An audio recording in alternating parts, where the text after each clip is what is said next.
nih kabarnya hari ini? Semoga teman Witok semua selalu dalam keadaan sehat meskipun cuaca sedang kemarau basah kayak ini. Amin. Nah, sebelumnya untuk di podcast pertama kali ini kita akan memperkenalkan diri terlebih dahulu nih. Nama aku Siti Tagsya Mumtazayana, biasa dipanggil Tagsya, dan di sini aku tidak sendirian nih, teman Witok. Aku ditemani oleh dua rekan aku. Yang pertama, Halo teman Witok, aku Alivia, biasa disapa Tia. Aku juga menemani Tagsya pada kali ini. Aku pun nggak sendirian dan nggak berdua, ada teman aku. Halo teman Witox, aku Fawaz Salsabila. Nah, di sini aku juga membersamai teman-teman aku. Salam kenal semuanya. salam kenal.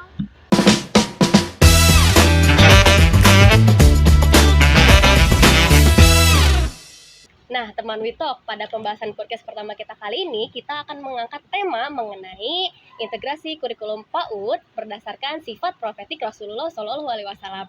Nah, tapi sebelumnya, aku ingin bertanya nih ke Teh Pia, kenapa sih topik ini tuh penting? Coba deh Teh Pia. Kalau menurut aku sih ya Teh, kenapa topik ini penting, apalagi bagi anak usia dini gitu ya Teh? Karena menurut aku itu pembentukan anak usia dini itu bukan hanya dilihat dari sisi kognitif dan sosial emosionalnya saja, betul tetapi banget, juga dari banget, pembentukan karakter dari anak usia dini hingga nanti dewasa gitu Teh. Ya, baik Teh, setuju sih. Sebetulnya kalau untuk anak usia dini tuh pendidikan karakter merupakan fondasi pertama untuk anak-anak gitu, supaya mereka tuh masa depannya bisa lebih optimal lagi gitu dalam berkembang. Nah, menurut Teh Pia dan Teh Fawaz nih, sifat profetik tuh kan seperti sidik, amanah, fatonah, dan tablik tuh bisa diintegrasikan seperti apa aja sih Teh? Kalau misalkan Sifat sidik. dari awal itu kan sidik ya, yang artinya itu jujur. Yang jujur Ya. itu bukan hanya sekedar perkataan ya Teh, ya betul Teh ya? Betul. Tapi juga jujur dari menyampaikan ataupun dalam hati sebagainya. Kalau misalkan di lembaga-lembaga PAUD itu cara penyampaian jujurnya itu bisa kita lewat bermain peran Teh. Lewat bermain peran anak-anak juga bisa menerapkan berbasis pengalaman langsung gitu ya, agar anak-anak itu punya sisi penerapan dari pengalaman itu agar bisa diintegrasikan Betul kepada sekali, Teh. kehidupannya sehari-hari seperti itu Nah, Teh. betul banget tuh Teh. Nah, sementara itu bukan cuma sidik Teh, tapi ada amanah juga. Nah, amanah tuh diajarkan lewat kebiasaan kecil. Nah, seperti bertanggung jawab atas alat permainannya ataupun secara di mana anak tuh kan biasanya sering bergantian gitu. Nah, jadi gilirannya tuh betul, kayak betul. bertanggung jawab sama itunya. Nah, jadi kurikulum PAUD ini juga nggak harus ditambahkan materi baru Teh, tapi Iya, betul, lebih ke menyisipkan nilai profektif I see. dalam kegiatan yang sudah ada Teh. Setuju banget sih Teh, karena anak itu kan belajar melalui pengalaman ya Teh, bukan Betul, hanya betul, betul. sekedar Betul materi banget. saja gitu. Dan juga untuk kurikulum PAUD ini, jika kita ingin mengintegrasikan sifat Rasulullah ini, kita tuh tidak harus menambah materi baru untuk pelajaran. Kita itu bisa menyisipkan nilai untuk sifat Rasul ini ke dalam pembiasaan sehari-hari. Betul, Nah, Teh. selain sifat sidik dan amanah ini tuh kan masih ada 2 sifat lagi ya Teh. Iya, Kalau betul, untuk betul. sifat tablik tuh dapat diajarkan lewat metode apa sih Teh? Kalau untuk sifat tablik itu ya biasanya di lembaga-lembaga PAUD itu kita bisa mempelajarinya itu lewat pendekatan tematik Teh, seperti misalnya dari yang terdekat dulu Teh, misalkan mengenali tubuhku misalkan, atau misalkan untuk teman-temanku atau keluargaku kita bisa bisa untuk mengenalkannya lebih langsung dari yang terdekat seperti itu Oh, Teh. begitu, Teh. Aku Iya, juga betul. ingin nanya sih Teh ke Teh Fawaz. Nah, kalau misalkan tematik untuk tema keluargaku itu, guru tuh bisa memasukkan nilai tablik itu seperti apa sih Teh Nah, contohnya? Jadi misalkan sepertinya tuh bagaimana kita menyampaikan pesan dengan baik kepada orang terdekat ataupun orang tua dan di sekitaran kita, mungkin seperti itu Teh. Oke, aku Betul, paham. betul, Jadi Teh, guru tuh betul. seperti memberikan contoh juga gitu ya, teman-teman betul. semua ke anak-anak. Kalau misalkan untuk tablik sendiri ini, kita tuh harus bisa menyampaikan pesan kepada orang tua secara baik dan juga sopan. Iya, Nah, untuk yang betul. terakhir nih Teh, sifat fatonah. Itu tuh seperti apa sih metode yang diterapkan oleh guru-guru itu di lembaga biasanya? Fatonah itu kan dalam artian umumnya itu cerdas. Namun di sini tuh cerdas itu bukan hanya cerdas secara secara pikiran saja Teh, tetapi betul banget. cara berbicara kita, cara berperilaku kita itu juga termasuk kepada fatonah nih Teh. Untuk caranya itu bisa ditanamkan lewat eksplorasi dan juga diskusi anak, karena anak-anak itu suka berdiskusi gitu ya Teh Iya, ya, betul suka banget, membicarakan betul banget, hal Teh. yang sekecil mungkin gitu ya. Iya, Nah, betul, kita tuh setuju. bisa melakukan itu pada anak-anak agar anak-anak itu bisa kedepannya itu lebih terintegrasi gitu sifat dari sifat fatonah ini. Meskipun anak-anak Iya, mungkin ya Teh betul, untuk iya, berpikir secara kritis. pengalaman langsung. Oke. Seperti itu, Teh. kalau untuk Teh Fawas sendiri itu sebetulnya seperti apa sih menurut Teh Fawas gitu Nah. metode yang pas buat Misalnya nih Teh, kita bertanya nih dengan anak nih sering bertanya gitu, kenapa harus berkata jujur atau apa yang terjadi kalau kita tidak amanah gitu. Jadi Iya, kayak betul. mereka tuh pikirannya tuh kritis banget Teh. Nah, Oh iya seperti sih, itu. betul ya Teh. Kita juga sebagai guru gitu di lembaga-lembaga harus terbiasa untuk menstimulus anak-anak gitu agar anak-anak itu dapat berpikir kritis dan juga membiasakan untuk menerapkan sifat-sifat ini gitu ya Teh. Iya, betul Nah, banget Teh. selanjutnya Teh, kenapa sih topik ini tuh penting gitu? Karena menurut kita sendiri kan manusia tuh sudah terlahir gitu ya. Iya, Sebetulnya dengan fitrahnya, fitrah ya, ini tuh fitrah sudah terbawa kita. oleh manusia sejak lahir. Namun kenapa sih gitu kita tuh harus menerapkan pembelajaran ini agar apa sih Teh?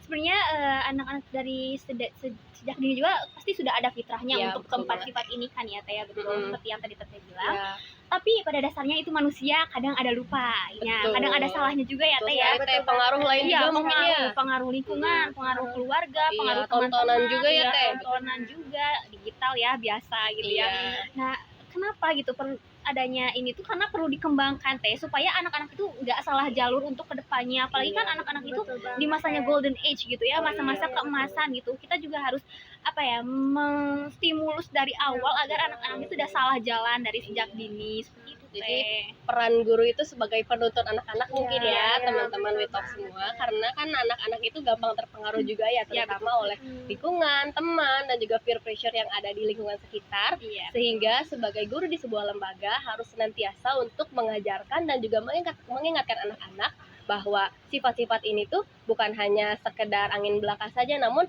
guru itu harus bisa untuk membuat anak dapat Iya, mengimplementasikan sifat ini dalam kehidupannya sehari-hari. Iya, Betul nggak? Betul banget Teh. Karena Nah, juga anak usia iya. dini juga kan Mm-mm. apa ya, sedikit salah itu pasti kedepannya itu nggak akan benar Iya, gitu ya Teh betul ya. banget, Apalagi Teh. anak usia dini itu pikirannya itu masih apa ya, masih kecil, masih nggak bisa Iya, untuk umumnya. masih egosentris Iya, juga ya Teh ya, betul. hanya Iya, jadi berpikir tentang dirinya sendiri iya, saja. jadi sifat-sifat ini menurut aku sendiri sih harus banget gitu ya diintegrasikan, apalagi di lembaga-lembaga PAUD Indonesia ataupun Iya, yang lainnya gitu ya Teh Betul, ya. setuju banget. Iya. Kalau untuk Teh Fawas sendiri, seperti menurut Teh Fawas nih, untuk guru-guru itu bukan hanya sekedar untuk menjadi pengajar saja gitu. Guru tuh harus menjadi apa sih? Apakah sebagai contoh, teladan, atau seperti apa? Menurut Teh Fawas itu seperti apa sih? Jadi kita tuh seorang guru tuh harus memberikan contoh yang baik gitu untuk anak usia dini, apalagi anak usia dini itu kan cepet banget tuh nangkap suatu hal gitu kayak betul, apa ya, Peniru kayak, handal mungkin ya, apa ya, peniru peniru handal. Nah, jadi kayak kita tuh harus sedikit berhati-hati mungkin ya kalau berperilaku atau bersikap ataupun ngasih contoh tuh, jadi kayak harus betul-betul diliatin banget gitu, Iya, diperhatiin banget sekecil Oke. apapun gitu. Mungkin kayak gitu Teh. Nah, teman Witok, menurut aku sendiri nih, karena ini tuh bukan hanya untuk guru saja ya gitu, tapi untuk orang-orang tua di luar sana juga, bahwa anak itu kan meniru apa yang dilihat oleh anak gitu ya. Jadi untuk orang tua ataupun teman-teman semua yang memiliki kerabat ataupun teman-temannya yang masih kecil, diharapkan sekali nih untuk berperilaku yang baik dan juga sesuai dengan sifat-sifat yang ada dalam kebaikan gitu ya. Jadi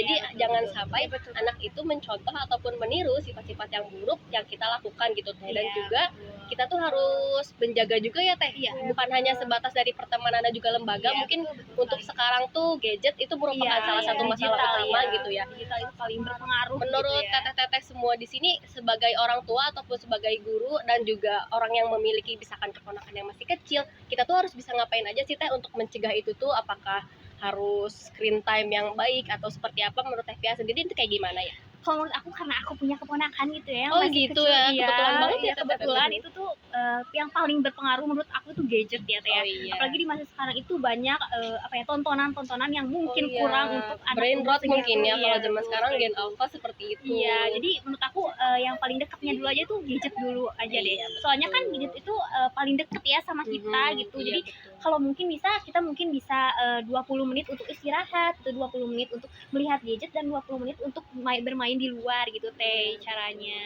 Dan juga aku pernah lihat sih teman-teman Witok, dari setiap batasan usia itu ada screen time yang telah disetujui oleh para peneliti. Iya, Jadi betul, semakin muda screen time anak-anak itu semakin sedikit. Dan oleh sebab itu kita sebagai orang tua, guru maupun juga teman-teman Witok semua yang memiliki rekan ataupun saudara yang masih kecil harus mengetahui nih batasan screen time yang baik agar anak-anak itu tidak terpengaruh oleh karakter buruk Betul. dari media Betul sosial banget. gitu Iya, seperti itu ya Teh. Nah, baik nih Teh, karena pembahasan kita itu udah lumayan banyak dan sekarang juga sepertinya sudah mulai hawa-hawanya sudah mulai bosan nih Teh kita. Mungkin kita cukupkan sekian, tapi sebelum itu aku ingin menanyakan kesimpulan nih ke Teh Tia dan juga ke Teh Fawas. Nah, menurut Teh Tia sendiri kesimpulan dari topik kita kali ini tuh apa aja sih Teh? Menurut aku sih kesimpulannya itu kita tuh perlu banget adanya integrasi dari keempat sifat Rasulullah SAW ini, karena pada dasarnya meskipun anak itu sudah memiliki fitrahnya sejak lahir, tapi kita tuh perlu dikembangkan untuk anaknya itu ke jalan yang betul-betul memang itu sudah jalannya yang benar gitu Iya, Teh. betul. Dituntun kembali Iya, mungkin ya. dituntun kembali dan juga bukan hanya apa ya, aspek kognitifnya saja gitu, tapi semua aspek itu dalam empat itu terlingkupi semua Teh, seperti integrasi yang perpaduan itu semua gitu Teh.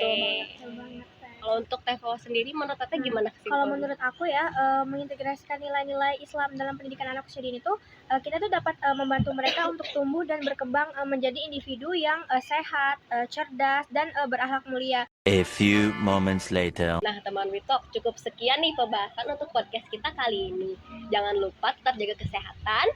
Di musim Di musim pancaroba pancaroba yang ini, dan juga jangan lupa juga nih untuk selalu makan dan juga minum Istirahat yang cukup Istirahat nih, cukup teman ya, Witok. betul. Jangan lupa juga kerjain semua tugas yang ada. Nah, Iya, itu betul Mas. sekali Itu Wital. betul. Baik, mungkin kita izin pamit undur diri. Terima kasih banyak telah mendengarkan sampai akhir. Ya, Dadah.